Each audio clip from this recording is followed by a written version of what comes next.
Hi there, this is Justin Krane, certified financial planner professional and founder of Krane Financial Solutions. Welcome to Money You Got This.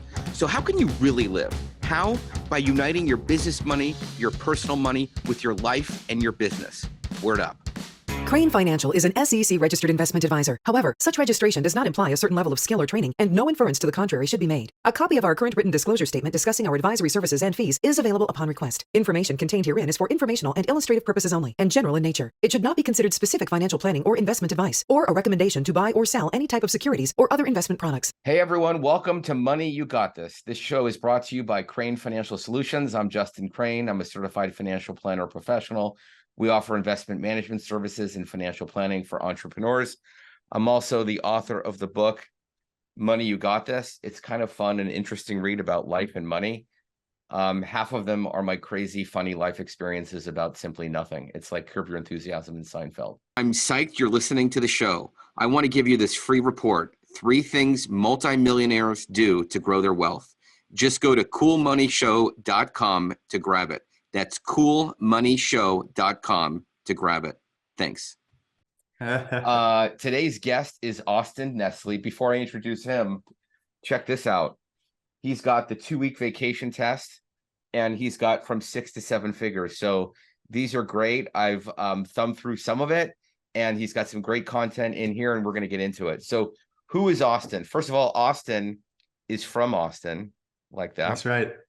Is a business investor, advisor, author, and entrepreneur. So let me just, before I go into the whole, bio, welcome to the show. It's nice to have you here. Well, thanks for having me. I love what you do. I love that you have a book. I love how bite-sized your book is, and mine's similar in its own way. So excited to jam out today. Thank you. Before I go into the intro of you, there's already people asking me about that plant behind you. Is that a real plant? No, it is not. Okay, guys, we have a guest on. It's a fake plant in the back. Just make a note of that. All right, there's a couple of people who are asking about that. All right, so who is Austin? In less than 3 years, Austin and 2X, that's the name of his company. So what does his company do? He helps entrepreneurs build, grow, and scale from 6 to 7 figures, 7 to 8, 8 to 100, the whole deal. Operations, systems, coaching, all of that. We're going to dive into it. He's helped clients generate over $42 billion in sales in less than 5 minutes.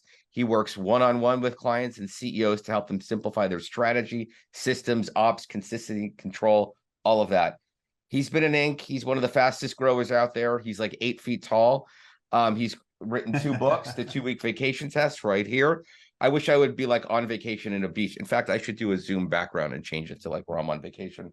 And then he's written from 6 to 7 figures. So that's my official spiel. Austin, welcome to the show. How you doing?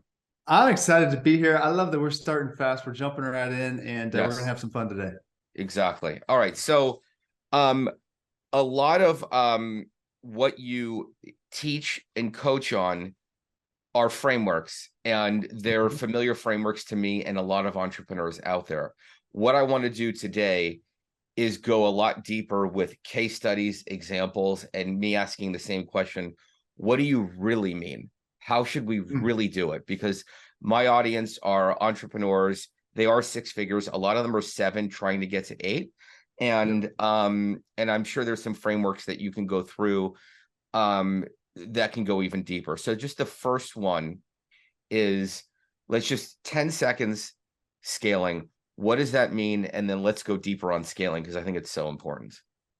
Absolutely. So a lot of people grow just for growth's sake. That's not what you want to do. You want to scale with consistency and control, where it's not reliant on your time and your hours, because ultimately you start in business to achieve financial freedom, time freedom, make a big impact. Few entrepreneurs get any of those, let alone all of those. So there's a strategic process to get all of those. Okay, but what does scale mean, though? Like, what does that mean? It means growing profitably. Okay, let's go. So does that mean that, let's say you do 2 million in sales and you make 1 million in profits, that you go from 2 million in sales to 3 million in sales and 1.25 million in profits? Like, I'm trying everybody's like barometer is different. The average small business will grow between 7 and 9% Our average 6 or 7 figure business owner client will grow by Yeah. 104% in the first 12 months with us. Okay. So like that's like some true scale, not just your typical, all right, we're going to improve a little bit and make some small incremental things. No, it's actually growing. And again, it's not growth for just growth's sake, because you can, crank up your ads and spend a lot more money, but to make more, but like that's just growth. That's not actual scale.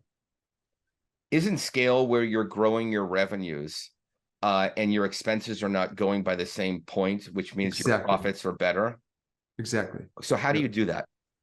Well, you do that through a strategic approach. You do that through leverage, which is things such as systems, operations, people.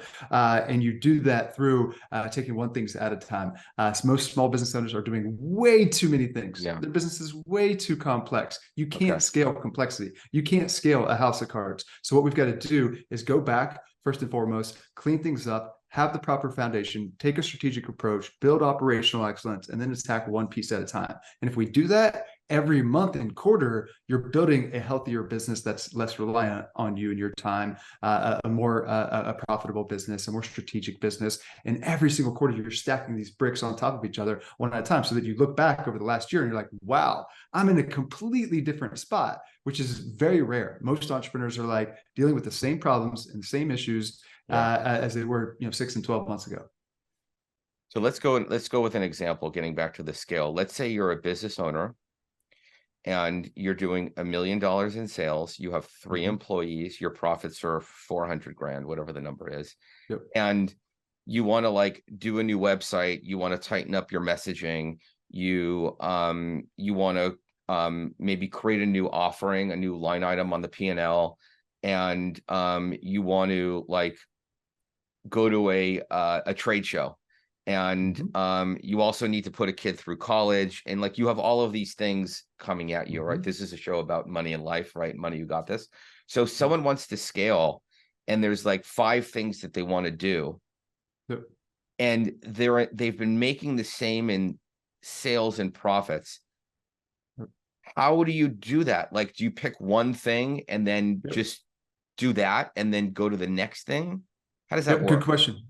So the first thing is that we come in and do is help them analyze all the moving pieces in their business. First, we look at what can we cut?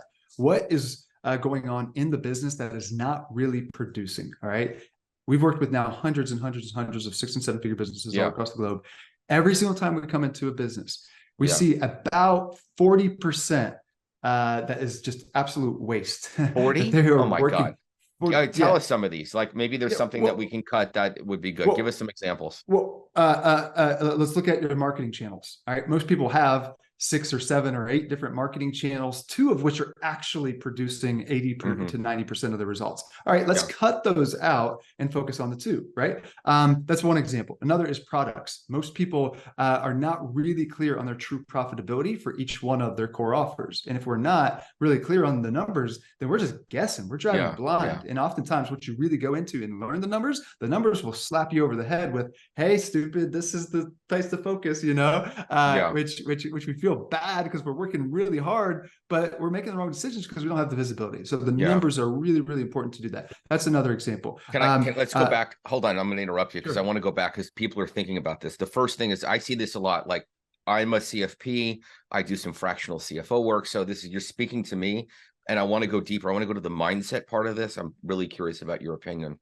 So let's say there's 6 marketing channels and 2 are great and 4 stink. Yep.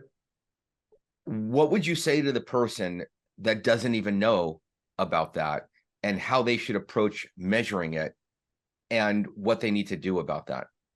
Yeah. Well, first of all, if you are not tracking some of the key metrics in your business, then you are driving blind, you're guessing, and you will make your life so much easier if you start to track numbers. Now, you don't need to track 50 or 100 numbers like we track. To start, you need to track just a couple key metrics. Start with the high level business overall. Then once you're comfortable with that and you're reviewing those on a weekly basis, then go into just marketing. With just marketing specifically, what are the top 3 to 5 numbers that you could be tracking on a weekly basis that can tell you, are you performing? And then you can go even deeper into each one of the channels. But really, if you start to just spend even 20 to 30 minutes to go and evaluate okay, let's look at where all these customers came from, or clients came from. Mhm. What were the channels? Like reverse engineer their process, and you'll find Mhm. out they came through referrals, and they came through in-person events, and they came through like usually more organic things than running social media or doing SEO or creating all this Yeah. content. A lot of things that take up, or even ads, like whatever it is. A lot of times we're doing a lot of work and spending a lot of money, but we're not getting the fruit from that.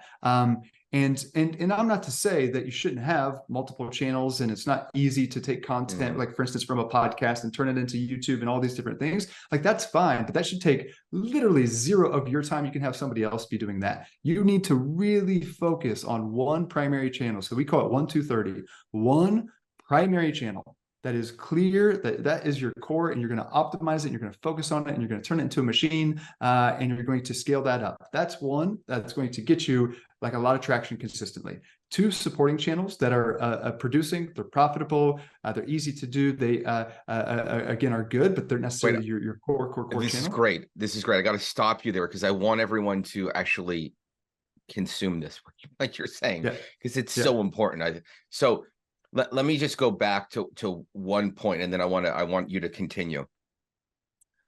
Everyone listening, they know this. They know they have to track their numbers. Everyone's yeah. heard that. They can Google it, but they don't do it. Mm, They don't. The yeah, ones that, not everyone, but like a lot of them, they don't do it because either they don't know how, they don't believe that they can, they don't know yeah, if they should be the one doing it or someone yeah. else. So can you just talk to the psychology and the mindset? Talk to the person's like, I know this, Austin. I know Yeah. this, but I suck at numbers, or I can't do this because I'm too busy putting out 4 fires. Yep. So how do you get someone to actually do what you're advising?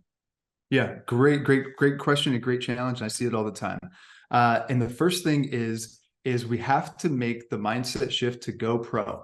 A lot of people say, I'm not a numbers person. The numbers are overwhelming, all these different things. If you are a business owner, you don't have a choice. You Yeah. have to Hmm. be a numbers person. You Hmm. don't have to be the one that does all the calculations. You don't have to be the one that sets up the spreadsheets. You don't have to be the one that manages the spreadsheets, but you have to be the one that knows what's going on in your business and is able to see exactly where to focus. So the numbers are the guide. They show you what's working, what's not, where to focus, and what to fix. As soon as you go in and just evaluate your numbers in detail, you see so much more clearly why you're making things way too complex, why you're Hmm. working more hours, why you're not making more money, where Yeah. there's huge hidden profits, yada, yada, right? So you just need to do that first wave of going deep into the numbers, and it'll slap you over at the beginning. So you go through all the elements of grief, right? Is like you have Yeah. the frustration, and then you Yeah. have the depression of like, oh my God, I spent the last 10 years working in business and I didn't track my numbers, and this would have Yeah. led to, Hmm. whatever. So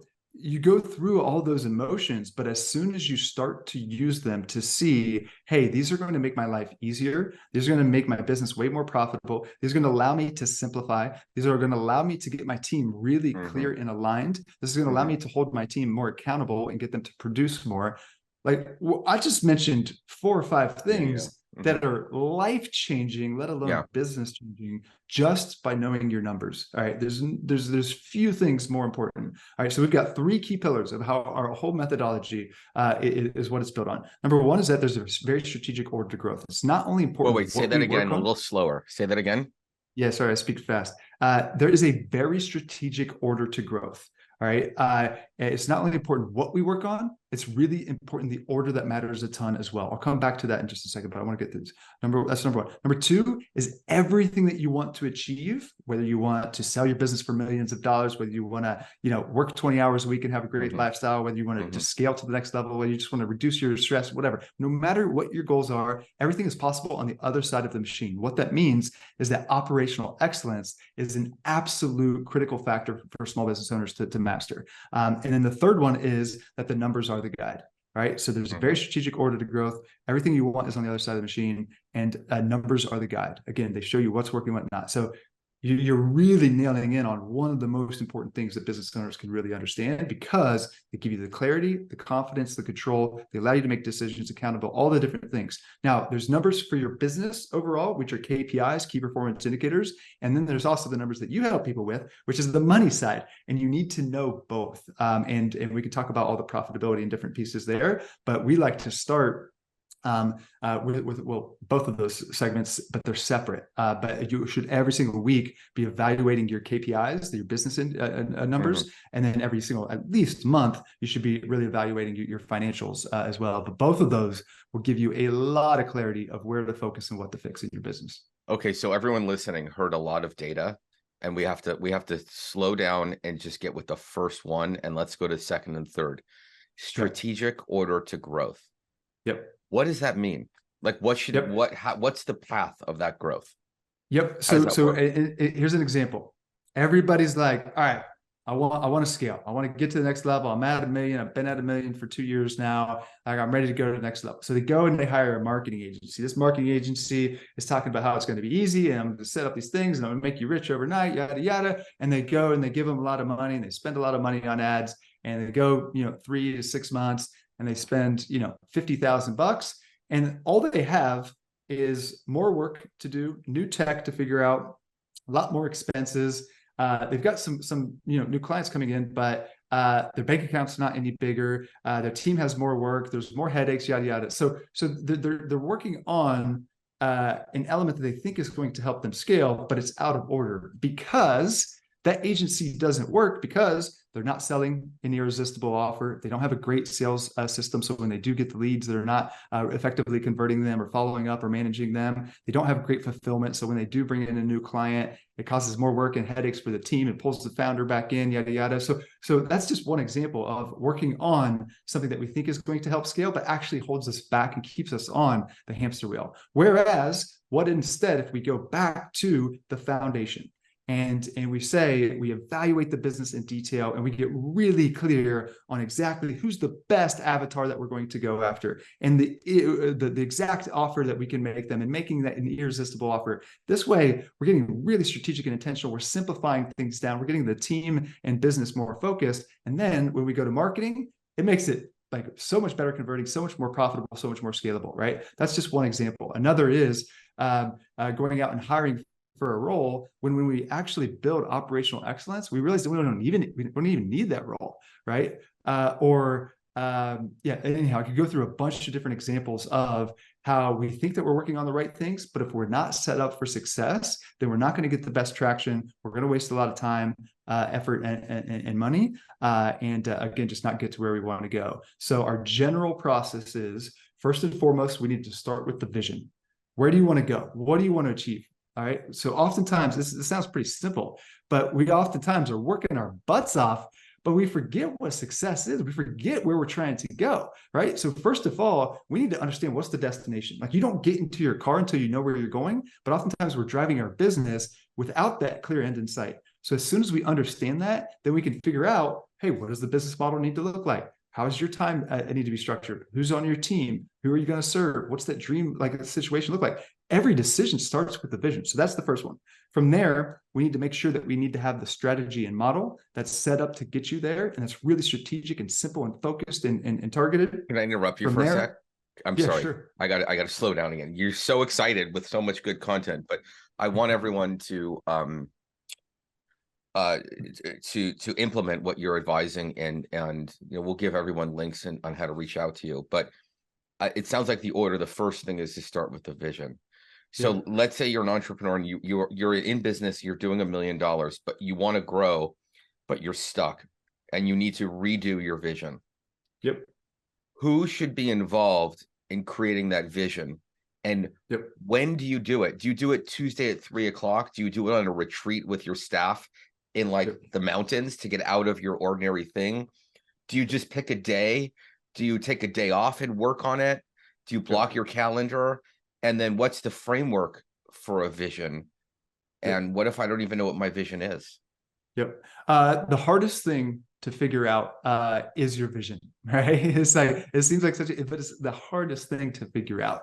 But there's a couple of notes. Number one is that your personal vision is the first thing that it starts with, because your business is a vehicle to help you accomplish your personal vision. I So agree that's 100%. So by the way, let's pretend I'm a client of yours. We just met and I'm paying you all this money and you're giving me advice.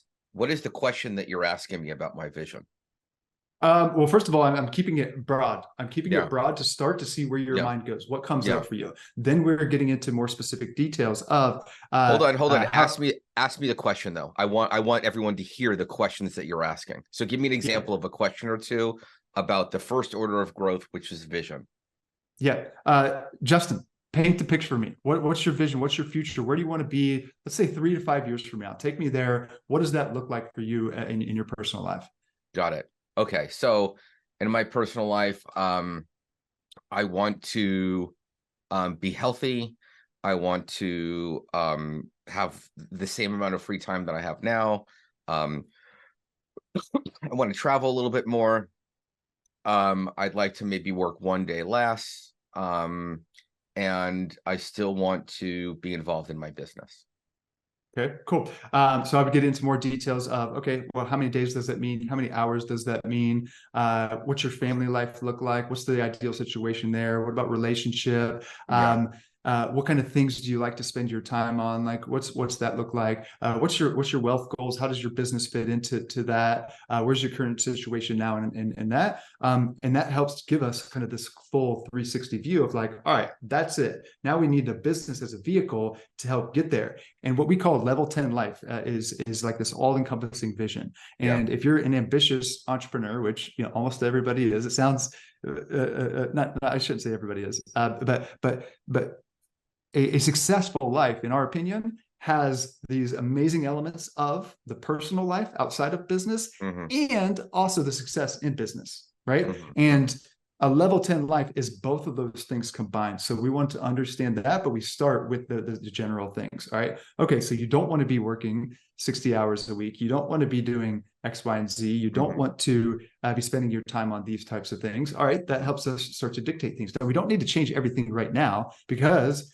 to make big transformations, sometimes you need to roll up your sleeves and do things that you don't want to do a couple of years from now, so that but you have to do them now so that you don't have to do them in the future, right? So we start to understand that picture, and then we get into more of the business goals, and now we start to see, okay, here's where we're at, here's where you want to go, how do we connect the dots in strategic path, starting with the first 90 days. And then we want to get into a 90-day rhythm where we're coming back up for air, we're reevaluating that vision of personal and business. And once we're doing the business vision, you as the founder or leader is starting that first version, but then you definitely want to get some of your leadership team involved in some of that as well, because it's really important to get the buy-in. Like you can't get buy-in if you don't get weigh-in, right? So you want to get them involved a little bit in that. But the thing is like once your vision's really clear personally and for the business, it doesn't change a ton over time. Like it actually gets more and more tight. And then that way, so what we do is like we come back up for air on a quarterly basis. We reflect on everything. We reflect on the vision, make sure that we're centered on where we want to go. Then we go through the whole quarterly planning process. And then during the quarter, we're head down and we're focused on those key initiatives that are going to really set us up to make a big leap forward towards that vision. And then we come back up for air, we reevaluate it, but we're not thinking about it every single day and week. You're so excited. I love it. You started off by talking about the three key things. The first one was order, and then the second one had something to do with operational efficiency. Was that right? Yep.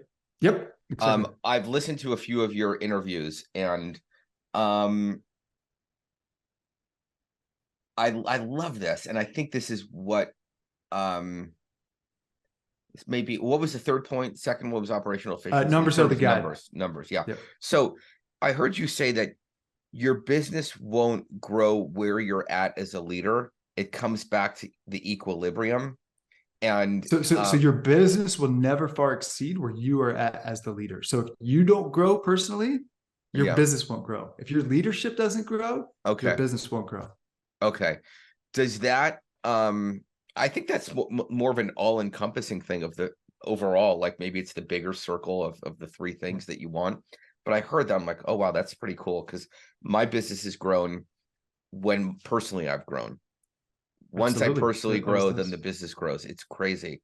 Yeah. I want to go to systems and operational efficiency because we all need that, and it's hard. And it's just, I find it hard, and I see my clients struggling on it, and it works and you can do it. But how, how do you, how do you get that? I guess my first question is, if I'm the visionary owner of the company, Mhm. am I the one that has to create the systems, or does my No. operations person do it? Do you guys do that? Who's responsible for creating these and following through on them? I'm busy over here doing all my client or customer work or whatever. And Yep. now I got to manage systems and do that and take on another strategic project. I'm Yep. trying to work less. Like, how does that get done and who does it? Yep. This is a big mindset shift that you can keep doing the work and stay on the hamster wheel, or you can add 25 to 50% of your time for the next time that you do that particular task, Mhm. help create a system and have more leverage so that it's easier the next time. And then it's easier the next time and easier the next Yeah. time. And once you do that, you have the ability to get anywhere between 2 to 100x more done by creating the proper systems, because systems create efficiency, they create repeatability, they create the ability to delegate and hand things off, automate different things, yada, yada. Here's the thing. You're already doing all the work. You're already doing all the work. So now if we can turn that particular work into a system, which I'll explain here in a second, then that will, again, allow us to get more things done, get more things off your plate, and set other people up for success. Now, a system can be everything from a template that is like the same general thing that you do, that you just copy and paste, and you don't have to write an email every single time. That's just one different example. So it could be a template. It could be a checklist of like, all right, here's the steps to follow. It could be a SOP, which breaks down kind of the step-by-step with screenshots and all the details so that somebody else can do it. It could be just a video process. Like you're literally doing something on your computer and you say, hey, here, I'm doing the social media video management process, blah, blah, blah. I'm recording my screen as I go. I'll just kind of talk through the steps that I do so that, Susie, you can take this over and start to do this yourself, right? Like whatever, like record yourself as you're doing it and hand that off to somebody else. But the thing to answer your question is, who does this? Who creates this? Everyone. Mhm. Every single person on your team, every single week and month is creating, improving, and using systems. This is really, really important. You have to create a culture of systems, because system makes everybody else's life easier. They make the customer journey way better across the board. They make the whole team more efficient. They allow the whole team to have more time freedom. They set other people up for success. They reduce reactivity, all the things. Everything in your business is and should be a system. Every single person should be responsible for creating and managing and using systems. I love it. I love it. Why do people not do this? Or why do they struggle with it? Is it like, oh, is it the energy to create the system, which is the hard work? Is it following through? Is it not believing that you can do it? Because I know this. I've created systems. I still do. It's hard. I guess Yeah, that's part of the deal, but it's like going to the gym, right? Like, do people go to the gym yeah, because they love it, or do they go to the gym for the feeling that they yeah, get and the yeah, reward that they get from that? It's the sure. same thing. It's like a Yeah. little bit of pain leads to a lot of gain, right? Hmm. But the biggest thing is the vast majority of small business owners, we are wired to think about the most urgent and pressing thing. We are Hmm. literally wired to do that. Yeah. Okay. So we've got so many moving pieces. We've got client issues. We've got different things. We've got teams, whatever. We've got this distractions on social media, all the things. We are literally wired to focus on all of those things. Hmm. All right. So what you've got to do, we've just mentioned it now 3 times, is you've got to make the shift to a true 7 or 8 figure CEO mindset, a Hmm. business owner mindset, an investor mindset, a building Yeah. a machine mindset, an Hmm. operational excellence mindset, a leadership mindset, not a doing. Our mind wants to go to all the doing, and we stay stuck on this hamster wheel. Every single business owner does it. Okay. How do you go to that CEO mindset? Can I just hit a Uh, button? I'd love to hit just, um, how do you do that? Like, what do I do? The- Do I like go meditate in the corner for an hour and come back and be like, okay, I'm now in a CEO mindset? Do I read books? Do I like hold myself accountable? Do I stop what I'm doing? I'm like, okay, are you checking Yep. email or are you running a business? You know what I mean? Like, Uh, how do you do that? all the things, all the things. Let's go back to the statement. Your business will never far exceed where you are as the leader. You got to develop. So know that. So put Mhm. yourself in different situations that you're going to grow, that you're going to up level, that you're going to get challenged, that you're going to get accountability, that you're going to get different things. As a business owner, we don't have anybody holding us accountable besides our clients, which Yeah. is actually pulling us down, Hmm. right? What we need is, we all need coaches and mentors. I like coaches. Mentors are great because like they're kind of these wise, way ahead of us, good for general big moves, but they're not there to hold you accountable. A coach is there to hold you accountable. We all need that, because that will allow us to pull us towards our vision and success and what we commit to. Do you have any, it may be in your book about the CEO mindset. Is that in here? It's the first step. It's the first step because I didn't get into it in our 3 core pillars, Hmm. but everything that we have is encompassed by the mindset. So actually our whole framework is all built around the mindset, because it's the first step is, do you have the 7-figure CEO mindset? If not, you're not going to build a 7-figure business. Yeah. Do you have an 8-figure CEO mindset? If not, you're not going to build an 8-figure Yeah. business, right? Yeah. So it's so much about the mindset. But here's one of the other things is it comes back to your vision. If you have a big vision that's clear, that you can see it and feel it, then you're going to go after that. So for Yeah. instance, let's use an extreme example here. Let's say that you've got a kid that of yours that is in a house fire. All right. You have very clear line of sight of like what you have to do. Hmm. There's no question. There's no Yeah. wavering in that, Sure. right? Why? Because you see it, you feel it, and it's like it's your mission, it's your duty, it's your responsibility, it's your love, it's your heart, right?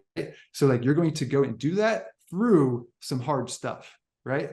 That's a very extreme example of a clear destination or clear end result will have you go through whatever you need to go through. So we need to get clear on our vision. It's not going to be that same thing, but it should be so inspiring Hmm. from an impact and a personal standpoint and a fulfillment standpoint, a family standpoint, like all the different things that you see it and feel it, that you want to go after that, so that every single day you're waking up and you're making strides towards that. You're not getting lost into the small things. Everybody gets lost into the small things, Yeah. right? And if you do, and then if you back it up with the right structures of like in the Tweak Vacation test, I go through all the time structures to have so that you can work on the business, that you can be Hmm. completely zero reactivity in your business, so you can get more out of your team, so that you can work on those big things. And you're not going to be perfect. I'm not perfect, that's for dang sure. But like every single day, you should be moving your business forward towards your vision. Every single day, you should be improving the health of your business through working on growth, working on systems, working on team initiatives, working on different things that are like true functional business things, not the Hmm. short-term reactive things. Yeah. I want to just, this is a show about money. So I do want to talk about numbers just for a few minutes and then we'll wrap up. We know that, you need to know, we know that you need to know your numbers. We know that you need to scale. We know that you need to have a profitable business that generates cash. Everyone knows that. My people know that.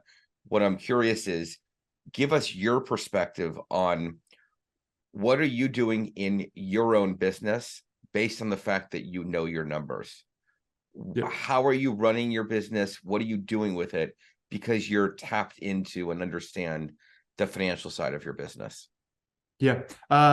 3 things. Well, we break it into 3 buckets. Hmm. Is like financially, we think that you should have a plan for your personal finances for the Hmm. short, medium, and long term, right? And the whole goal is to make sure that you're really in a solid spot short term, so you ain't got to worry at all about the short term. Your money maker is to focus on the medium and long term.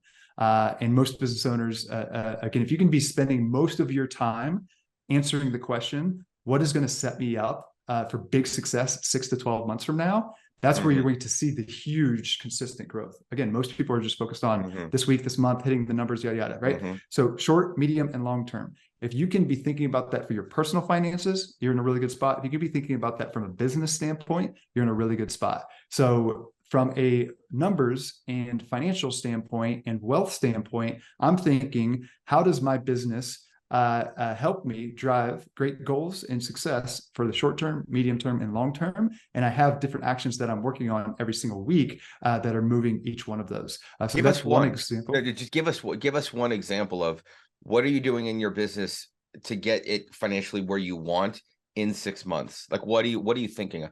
Let's just brainstorm, because I want people to hear what you're doing.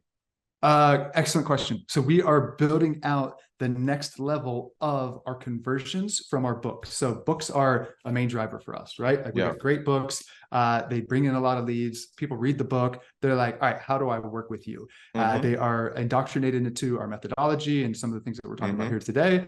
So like what we're doing now is we're really refining that process to nurture and convert those leads. Now, are we going to feel that right away? Sure, we'll get a couple extra sales, but really what we're doing is building this book machine that we're going to use for years. We're going to have 20 plus books in our library, right? So like we're going to be really feeling that impact in a big way in about 6 months time, 3 to 6 months time. But also that then leads into the long term of like for decades, we're going to have best in class book machines of like, we're going to continue to produce books. They're going to be high quality. They're going to lead people into some type of opt-in, and we're going to really convert them about 3 times at least the level of what we're converting now, which is going to lead to tens of millions of dollars in sales, right? So like that's just one thing that will build up over time, but it's going to take us months to optimize that. So you're working on the conversion process from what happens when someone reads your book. That was pretty much your answer. Yes. Is that right? Yep. Okay. So financially, what are you doing there? Are you paying people to write better emails? Are you like what are you doing financially with that based on that? Or are you just investing more energy? A bunch of different things. Well, so first of all, we understand all of our key metrics on the side there of how many books are we moving on Amazon? How many books are we moving on our own site? What are the conversions from one step to the next? How many are what percentage are qualified? What percentage then are closing or moving to a sales call? How long does it take? Like all the key metrics, right? We've got that side. Plus, okay, let me stop you there. Hold on. Let me stop you there. Where are those key metrics? Are they a Google sheet? Are they just like some, and who are you talking to on your team? One person, 5, the SEO person, the marketing, like who are you talking to about that? Exactly. So Google Sheets is the easiest to do from a financial or a data standpoint.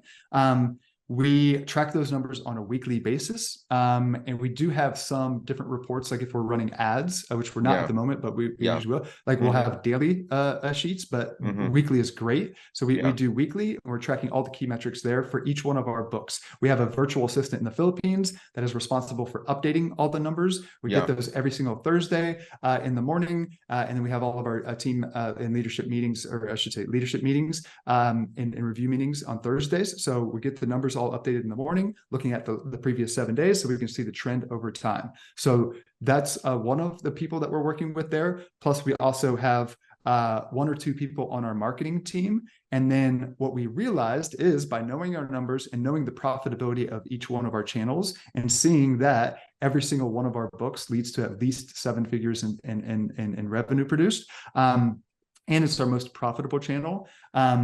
Overall, that now we can say, hey, how do we invest more into that? So we just hired somebody to help us optimize our Amazon ads. We're looking at potentially hiring somebody to start to run ads on Instagram and Facebook. But because we know our basic numbers of the channel is producing consistently, it's very profitable. Now we know that we can invest more into that. And we know the cost to acquire customer of all of our channels. And we know what we can invest in to acquire each one of our customers through a book, which we can move thousands and thousands of books, even paying for it for free. With the conversions that we have, it's still going to be very, very profitable. So knowing the KPIs and knowing the financial side brings us this clarity of where do we need to focus, right? I mentioned 1 primary channel, 2 supporting channels. Our main channel is books. So that's what's produced the most. And that's what we're going to continue to lean into. And since we know our numbers, again, we can invest a lot into that and be very, very confident in that it's going to provide the results. You're amazing. Thank you. I could go on and on, but I have 91 more questions. But I I want to thank you for coming on. I think you've got really, really good content, great stuff. You're very, very passionate about what you believe in. And I'm happy to have you. I learned a lot and you gave me a lot of good things to think about. Where can people go to get more information on you, your processes, and how to connect with you? Yeah, check us out at 2x.co. We like to keep things simple as what we talked about. So our website is just as simple, 2x.co. It's number 2, letter x.co. And we've got a bunch of free resources there. I would highly recommend the books. We've got 2 books, The 3-Week Vacation Test and From 6 to 7 Figures. And we'll have more books coming out. But we've got a great business assessment that every 6, 7, 8-figure business should take, because it'll help show you what's the gaps, what's holding you back in your business. And that'll be a really great indoctrination piece. So I would check that out, 2x.co. And I'm on some of the socials. I'm not super active there, but it's more about my lifestyle and traveling pics than it is anything else at this moment. But yeah, would love to connect, would love to hear more. And if you're a 6 or 7 figure business owner, that's the primary audience of who we work with and support one-on-one. Great. Well, thank you for coming on. It was nice to have you, and looking forward to diving into everything. Thanks, Justin. Appreciate you. Have a question? Want to get in touch with us? Need some help and advice with your finances? Just go to coolmoneyshow.com and reach out to us. That's coolmoneyshow.com. Krane Financial Solutions is an SEC registered investment advisor. However, such registration does not imply a certain level of skill or training, and no inference to the contrary should be made. A copy of our current written disclosure statement discussing our advisory services and fees is available upon request. Information contained herein is for informational and illustrative purposes only and general in nature. It should not be considered specific financial planning or investment advice, or a recommendation to buy or sell any type of securities or other investment products. No investment decision should be made based solely on any information provided herein. We do not provide legal, accounting, or tax services. We recommend that all investors seek out the services of competent professionals in any of the aforementioned areas. Certain information provided has been obtained from third-party sources that we believe reliable. However, it's not been independently verified and is not guaranteed.